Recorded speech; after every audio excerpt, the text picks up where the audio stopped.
Vesmírny ďalekohľad Jamesa Webba zachytil mimoriadne vzácnu zrážku 5 galaxií interagujúcich v rovnakom čase. Toto zoskupenie galaxií, ktoré sa nachádza stovky milióny svetelných rokov od Zeme, bolo pozorované pomocou pokročilých infračervených prístrojov tohto teleskopu. Tie dokážu preniknúť cez prach a odhaliť detaily, ktoré boli pre staršie ďalekohľady a teleskopy neviditeľné. Snímka ukazuje obrovské prúdy plynu, prachu a hviezd, ktoré gravitácia naťahuje a deformuje, zatiaľ čo sa galaxie pomaly spájajú.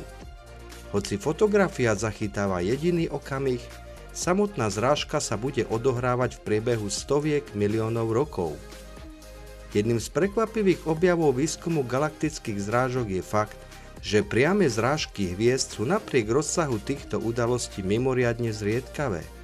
Vzdialenosti medzi jednotlivými hviezdami sú totiž také obrovské, že galaxie môžu pokojne prejsť jedna cez druhú, pričom väčšina hviezd sa priamému nárazu vyhne. Ak ťa bavia videá o astronómii a objavovaní vesmíru, daj mi prosím odber na môj YouTube kanál a sleduj facebookovú stránku Obdivuhodný vesmír.